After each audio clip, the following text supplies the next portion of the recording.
डोकरों के जूता 10 नंबर का आता है। 1 से 15, तो 1 महीने में कितनी चौथ आ गई? 2। तो 12 महीने में कितनी चौथ आ गई? 24। कितनी चौथ आ गई? 24। 12 शुक्ल पक्ष में आ गई, 12 किस में आ गई? कृष्ण पक्ष। शुक्ल पक्ष की चौथ को अच्छा नहीं माना जाता। शुक्ल पक्ष की चौथ को अच्छा, इसलिए गांव के अंदर कहते हैं कि चौथ का चांद नहीं देखना। चौथ का चांद नहीं देखना चाहिए भाई। शुक्ल पक्ष में ही चांद दिखेगा तो चौथ का चांद देखने को पवित्र नहीं माना जाता, उसको अशुभ माना जाता है। क्या माना जाता है? और यदि कभी छोटे रहे होंगे, कभी ध्यान दिया होगा कि मम्मी दूज के चांद को पकड़ पकड़ के जबरदस्ती दिखवाती थी।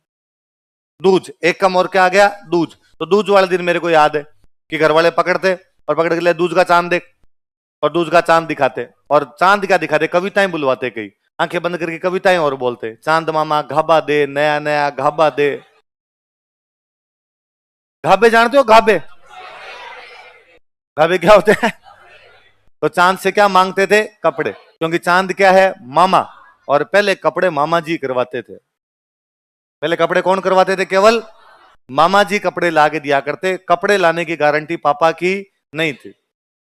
12 महीने में 15 दिन या 1 महीना मम्मी जाती थी ननिहाल, और मम्मी जब ननिहाल जाती तो मम्मी अपने कपड़े लाती।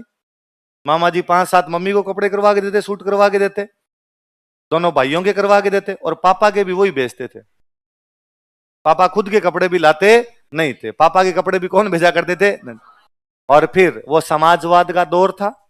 जब हम जैसे 2 भाई थे तो हम दोनों भाइयों के पापा के कपड़े का जो कपड़ा होता वो सेम सेम हुआ करता, इसलिए अब वो कपड़े सिलवा के भी साथ में लाते।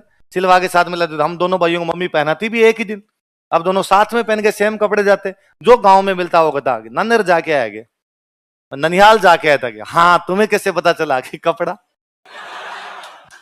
दोनों के सेम सेम कपड़े? इसका मतलब कहां से आए ये कपड़े तुम्हारे? अपने मन ही मन सोचते पापा के भी सेम ही है, पापा ने बस आज पहने नहीं, पापा थोड़े दिन बाद में पहन लेंगे। तो कपड़े करवाने की जिम्मेदारी किसकी होती थी? मामा। अब आप ये भी सोच सकते फिर पापा किसको कपड़े कराते? पापा क्या कंजूस होते?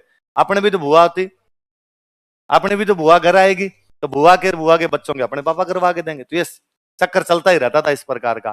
तो मामा जी कपड़े देते, चांद को मामा जी मानते हैं, इसलिए चांद से घाबे मांगते कि चांद मामा घाबा दे, नया नया।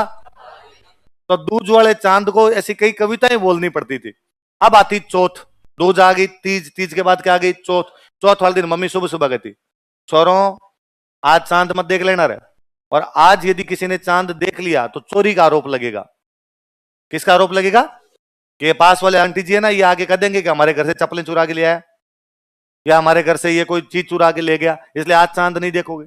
और छोटे बच्चों को जिन चीजों के लिए मना किया जाता है वो चीजें करनी जरूरी है। तो शाम को यूं धीरे धीरे छोटे वाला भाई ने कहता है मैं बताऊंगा मम्मी को, तूने चांद देख लिया, चांद देख लिया। मैं थोड़ा सा देखा था, ऐसे ऐसे किया था मैंने, तो पूरा देखा ही नहीं था। अगर वाले कूटते और कि चौथ का चांद नहीं देखना। इसलिए मेरे और कोई अंधविश्वास नहीं, मेरा अभी तक भयंकर अंधविश्वास है कि मेरे से चौथ का चांद नहीं देखा जाता। और ये अंधविश्वास अभी तक घुस गया कि मेरे को चांद दिखता ही चौथ को है। मैं कई बार ऐसा हुआ कि मैं गाड़ी चला रहा हूं, यहां शाम को निकल रहा हूं और चांद दिख गया। चांद दिखते ही मेरे दिमाग में था कि चौथ है पक्की आज। और मम्मी को फोन मिला कि मम्मी आज चौथ है, कि हाँ चौथ है। क्यों, चांद देख लिया? कि हाँ देख।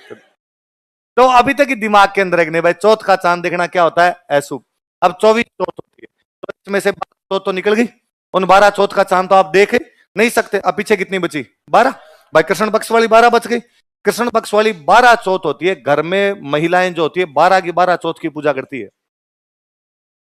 12 की 12 जो चौथ होती है उनकी पूजा करती है। नॉर्मल पूजा में क्या है? व्रत रखना है और दिन में चौथ माता का कहानी सुन के आपको व्रत खोल लेना, बस इतना ही सिस्टम होता है और कुछ नहीं। ज्यादा धार्मिक महिलाएं होती है वो तो 12 की 12 चौथ रख ले, और ज्यादा धार्मिक नहीं हो तो 4 चौथ तो रखे। गांव में कहते हैं 4 चौथ बड़ी चौथ है। क्या कहा जाता है? बड़ी। भाई बैसाख वाली, आषाढ़ वाली, कार्तिक वाली, माह वाली, ये 4 चौथ है, 4 बड़ी चौथ है, और इन 4 को तो आपको मानना ही पड़ेगा। इनमें जो कार्तिक वाली चौथ होती है उसको बोलते हैं करवा चौथ। क्या बोलते हैं? तो करवा चौथ उसी प्रकार की एक चौथ है जैसी बाकी चौथ है। इसलिए करवा चौथ को अपने राजस्थान में अलग से कुछ भी होता नहीं था। वही सामान्य दिनों की तरह एक व्रत रखा जाता, उस व्रत में चांद दे के व्रत खोल लिया जाता और कहानी सुन ली जाती। इसके अलावा अपने और कोई भी लेना देना नहीं था। ये पंजाबियों के ज्यादा कल्चर थी कि पंजाबियों की ये था कि नहीं, पति पत्नी छत पे जाएंगे, छलनी का प्रयोग किया जाएगा और छलनी के अंदर से पत्नी पति को देखेगी। पति घर पे जल्दी आएगा, पति उसको पानी पिलाएगा अपने हाथ से, पति उसके लिए गिफ्ट भी लेके आएगा। अपने यहां पर इस प्रकार का कुछ भी होता नहीं। आप इसको इमेजिन करके देखो कि क्या अपने आज से 2 पीढ़ी पहले दादी जी की उम्र की महिलाएं या मम्मी की उम्र वाली भी महिलाएं भी कह सकती थी कि अपने पति को कि प्लीज शाम को घर पे जल्दी आना, अपने छत पे चलेंगे, मां आपको छलनी 10 नंबर का आता है।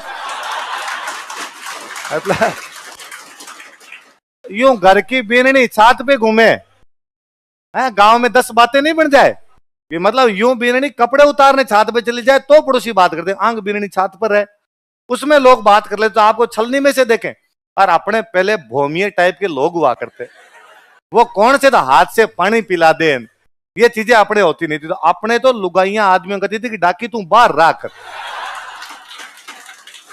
तू नहीं आता है तो मेरा जीवन ज्यादा सुखी रहता है, तू आया हुआ तंगी करेगा घर पे। तो अपने ये छलनी में से देखने वाले इस प्रकार के चौंचले, ये तो हुआ क्या कि बॉलीवुड की फिल्में सारी पंजाबियों ने बनाई। बॉलीवुड की फिल्में बनाने वाले थे चोपड़ा, कपूर, सिंघानिया, मल्होत्रा, जौहर, इनका तो त्योहार है भाई। इसलिए एकता कपूर के सीरियल में, चोपड़ाओं की मूवियों में करवा चौथ के त्योहार को बड़े जोर शोर से दिखाया गया, हमने कॉपी कर लिया। आज से 2 पीढ़ी पहले हम करवा चौथ के बारे में से ज्यादा और कुछ भी नहीं जानते थे, केवल कहानी सुना करते थे। ये छत पे जाने वाली इन सारी घटनाएं फिल्मों का प्रभाव, इसके अतिरिक्त और कुछ भी नहीं। लोग कई बार जब हिस्ट्री पे मूवी आती है, डिबेट चलती है, लोग कहते हैं क्या हो गया फिल्म के अंदर यदि इतिहास दिखा दिया, गलत दिखा दिया तो क्या हो गया, फिल्म से कौन इतिहास सीखता है। मैं वो फिल्म से इतिहास छोड़ो, लोग कल्चर सीख गए। 2 पीढ़ी पहले हमारी दादी की उम्र की कोई महिला करवा चौथ के बारे में कुछ नहीं जानती थी। आज सारी की सारी लड़कियां करवा चौथ का व्रत उसी प्रकार से कर रहे हैं जैसे पंजाबी करते हैं। अपने जो पति पत्नी के प्रेम का त्योहार हुआ करता, वो कौन सा हुआ करता, और अपने ये जितनी बातें पति पत्नी वाली चौथ पे, ये सारी तीज पे थी। ये जो आप गिफ्ट वाली बात करते हो कि भाई गिफ्ट पति द्वारा पत्नी को क्या दिए जाने चाहिए, गिफ्ट, ये गिफ्ट अपने देते थे पर अपने तीज पे देते। कब दिए जाते थे, तीज।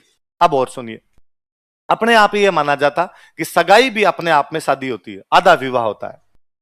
सगाई भी अपने आप में क्या होता था, अपने वो धार्मिक रीति रिवाज थे, समाज धर्म से इतना जुड़ा हुआ था कि अपने ये मानते थे कि भाई शादी 7 जन्मों का बंधन है, अटूट बंधन है, और वो केवल एक लड़के और लड़के के बीच का रिश्ता नहीं है, वो उन परिवारों के बीच का रिश्ता है, और 7 जन्मों तक वो रिश्ते निभाने पड़ेंगे। और अपने होते हैं कि भाई एक लड़की की शादी होकर चली गई, उसके बाद में मान लो वो लड़की बूढ़ी हो गई, डेथ भी हो गई, तो क्या उस परिवार से कॉन्टेक्ट खत्म थोड़ी हो जाते हैं।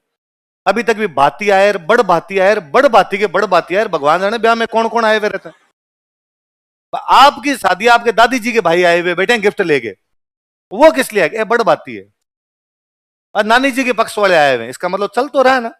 आप ठीक है, हम थोड़े से मॉडर्न होते जा रहे हैं इसलिए इतनी पीढ़ियों तक नहीं रख रहे, बाकी 3 पीढ़ियों तक तो अभी तक आना जाना पड़ा है ना, लोग एक दूसरे के आ जा रहे हैं। तो अपने वाकई पहले वो 7 पीढ़ियों के बंधन टाइप की ऐसे बातें माना करते, तो माना जाता है कि बस सगाई अपने आप में क्या है, आधा विवाह। इसलिए गांव में आज दिन तक लोग सगाई टूटने को बहुत बुरा मानते हैं, यार सगाई टूट कैसे सकती है, ये तो बहुत गलत बात है ना, क्योंकि उनके दिमाग में है कि नहीं यार सगाई भी अपने आप में क्या है, आधा विवाह। और मैंने बताया था आपको कि मेवाड़ वालों ने मारवाड़ वाले भीम सिंह के साथ सगाई करके तोड़ दी, मान सिंह लड़ गया, उन्होंने कहा मर जाएंगे, पर ऐसे कैसे हो सकता है कि हमारे राजकुमारी का रिश्ता क्या और आप जयपुर करके आ जाओ, यदि रिश्ता हमारे हुआ तो हमारे यहाँ होगा, हम लड़ाई कर, अरे तुम मर जाओगे तो मर जाएंगे, पर कोई अपने आप में भी कोई चीज होती है, ऐसे रिश्ता कैसे और कहीं कैसे कर लेने देंगे। तो अपने जो पति पत्नी के प्रेम वाली जो बातें हुआ करती, वो कब हुआ करती, तीज।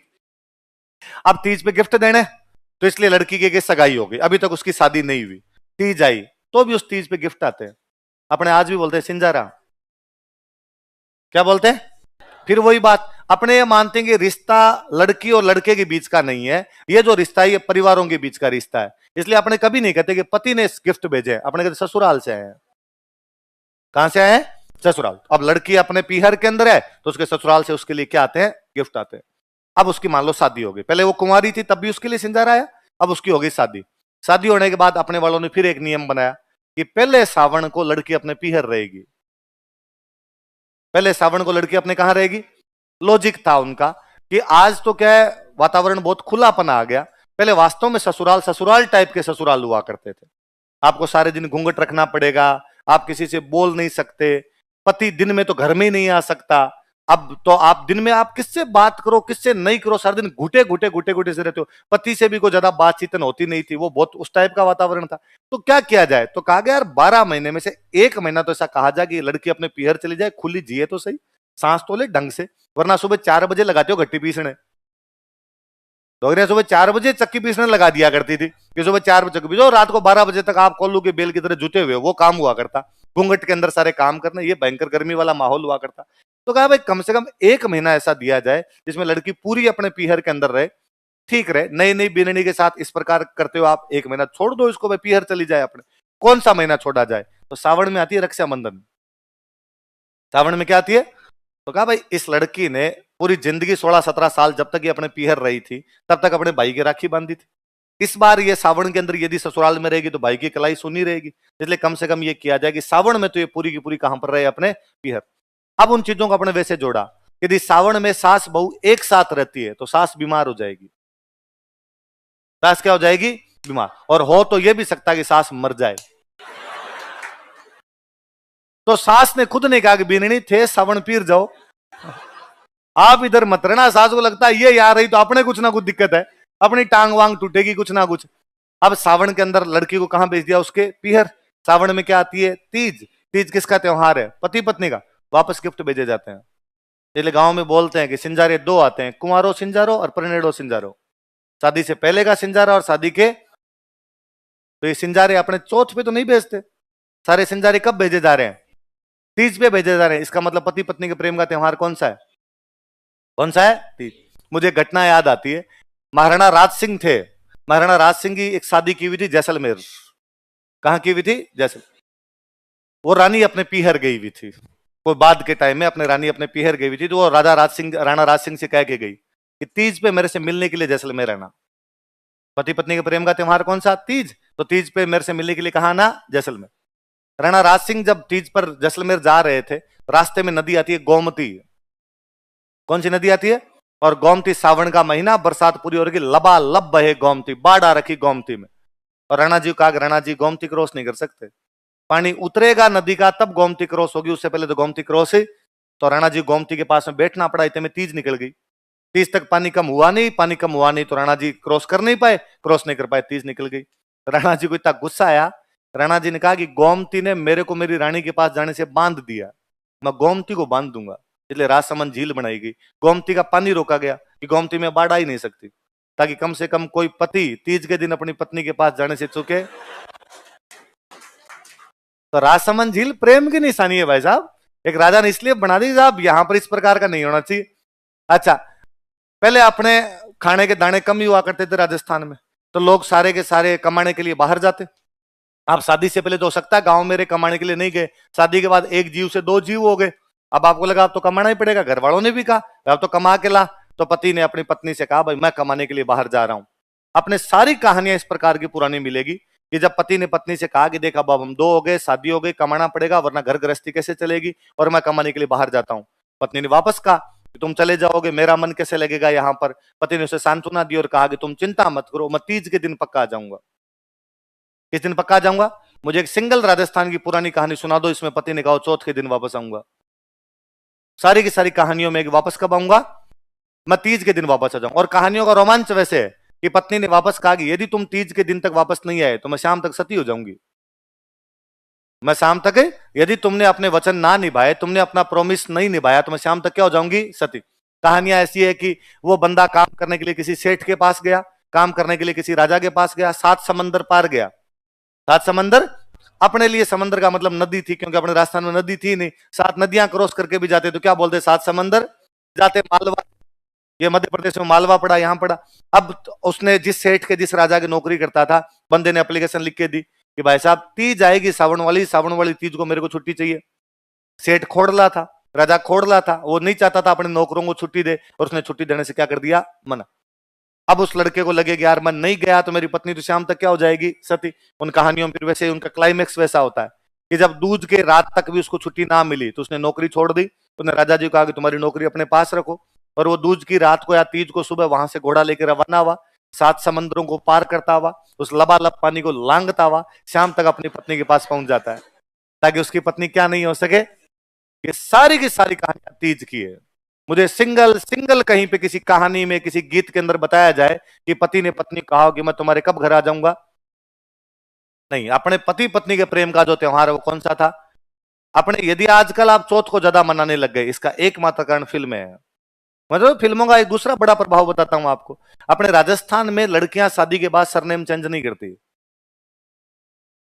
शादी के बाद में अपने लड़कियों के सरनेम चेंज नहीं होते, अपने सरनेम वो के वो रहते हैं। इसलिए आप पढ़ते हो कि एक राजा है, उसका नाम है जसवंत सिंह राठौड़। राजा का नाम क्या? जसवंत सिंह राठौड़। और रानी का नाम है जसवंत दे हाड़ी रानी। पर उसको भी आप हाड़ी रानी बोल रहे हो, राठौड़ रानी तो नहीं बोल। आप कहते हो एक बंदा जिसका नाम है रतन सिंह चुंडावत, आप फिर भी कहते हो हाड़ी रानी सहल कंवर। एक राजा जिसका नाम है सवाई जयसिंह कछवाहा, रानी का फिर भी नाम पड़ा चंद्र कंवर सिसोदिया, इसलिए सिसोदिया रानी का महल है। यदि नाम सरनेम चेंज होता तो फिर तो कछवाहा रानी का महल होना चाहिए। अपने यहां पे लड़कियों के शादी के बाद में सरनेम चेंज होते ही नहीं थे।